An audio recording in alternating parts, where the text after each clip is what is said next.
This program is brought to you by Emory University. One of the things I'd like to say about the question of religious fundamentalism is I think we live in an extraordinary moment, and I think it might just be worth to say a little bit about what's going on in the Arab world right now. Because I think at its most optimistic, and I know that what's happening in Libya is terrible, and there may be a lot more bloodshed before it's done, but it feels to me like this could be the moment at which the Islamic world moves beyond Islamism, moves beyond the politics of religion. Because if you look at what's happening in every single one of these countries, this is not a religious war. Nobody is talking about Islam. In Tunisia or Egypt or Yemen or Jordan or Libya or Bahrain or wherever else it's happening, nobody has said that they want this to be an Islamic revolution. It's actually rather an old-fashioned revolution. It's about wanting a better economic life for themselves and their children and wanting more personal liberty. It's about democracy, freedom, and jobs. And so it seems to me that this could be the moment at which these states, which have been crippled by tyrants and religious fanatics, begin to be able to reinvent themselves as modern states. And, the West talks a great deal about freedom. Here are people trying to get their freedom. They're not being given it by American tanks. They're getting it for themselves. And I really hope we can support them.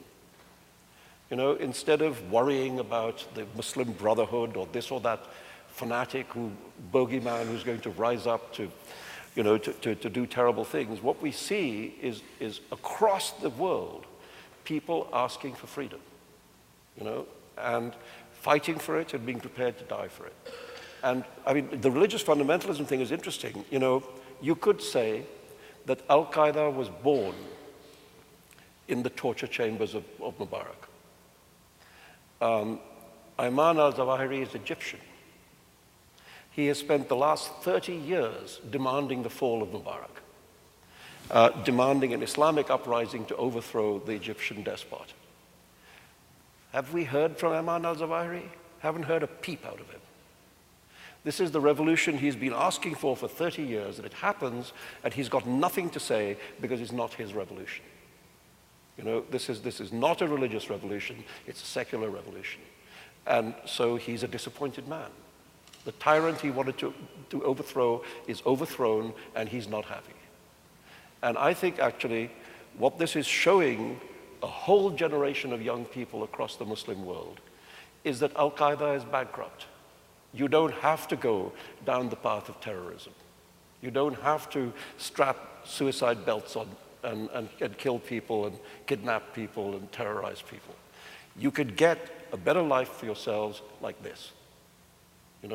By the exercise, who would have thought Mubarak overthrown by people power, Gaddafi almost toppled by people power, across the world these crowned heads quaking in their boots because the people have lost their fear. After that, who needs terrorism? You don't need terrorism. People have discovered that they have the power to change their lives. And I think this could be, what I experienced was one moment of Islamic radicalism. This could be the moment as important as the fall of communism. The moment at which these countries begin to construct modern states. And I think it'll be difficult. I'm not denying the difficulties of the problems, but it's an extraordinary moment. Thank you.